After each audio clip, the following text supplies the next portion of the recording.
तुमचं वजन वाढताना एकदम पटपट वाढतं, पण कमी करताना एकदम स्लो स्पीडने होतं. असं का होतं?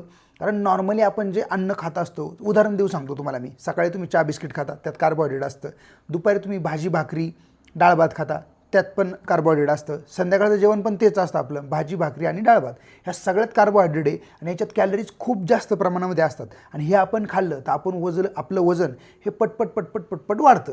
आणि कमी करताना काय करावं लागतं? आपल्याला प्रोटीन खावं लागतं. मग प्रोटीन हे खूप कमी पदार्थांमध्ये आणि ते लिमिटेड क्वांटिटीमध्येच आहे. त्याच्यामुळे जर आपण आता उदाहरण देऊन सांगतो तुम्हाला मी, व्हेजमध्ये आणि नॉन व्हेजमध्ये कोणते प्रोटीनचे सोर्स आहेत आणि हे रोज रोज खाऊन आपल्याला कंटाळा येतो. आणि बाकीचे पदार्थ जे दिवसभरात खात असतो ते सगळं आपण आवडीने खातो, कारण ते टेस्टी असतात आणि प्रोटीन हे कमी प्रमाणामध्ये असतं त्याच्यामध्ये. आता व्हेजमध्ये असतं पनीर आणि सोया चंक्स, हे दोनच पदार्थ असे ज्यात जास्तीत जास्त प्रोटीन आहे. त्यात पनीर पण जर लो फॅट असेल तरच त्यात प्रोटीन असतं, आणि जर नॉर्मल पनीर असतं तर त्यात फॅट पण जास्त प्रमाणामध्ये असतं. त्यामुळे आपल्याला ते प्रमाणातच खावं लागतं. नॉनव्हेजमध्ये पण जर तुम्ही अंडी खात असाल तर अंडी, चिकन, मटन, मासे हे सगळ्यांना खाणं शक्य होत नाही. व्हेज लोकांना तर शक्यच होत नाही. त्यामुळे हे जर रोज रोज तुम्ही खाल्लं वजन कमी करताना तर त्यात कॅलरीज खूप कमी आहे, कळलं का?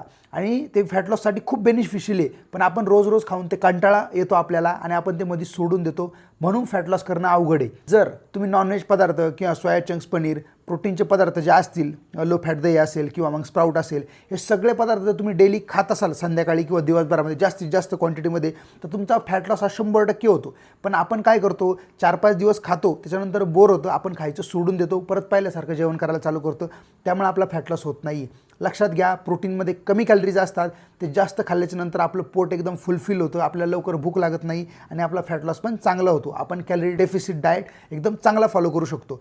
त्यामुळेच आपण नॉर्मली जेवण करून वजन वाढवताना एकदम पटपट वाढतं आणि कमी करताना खूप जास्त त्रास होतो. आता पण मी जे चॅलेंज घेतलेलं आहे याच्यामध्ये मी जे सगळ्या गोष्टी खातोय हे सगळं कार्बोहायड्रेट आणि फॅटच आहे. त्याच्यामुळे माझं पटपट पटपट वजन वाढते. पण कमी करताना मला जर वाढवायला 1 महिना लागला असेल तर कमी करण्यासाठी मला 2 महिने लागणार आहे. हाच फरक आहे फॅट लॉसमध्ये आणि फॅट गेनमध्ये. त्यामुळेच माणूस कंटाळून मध्येच गोष्टी सोडून देतो.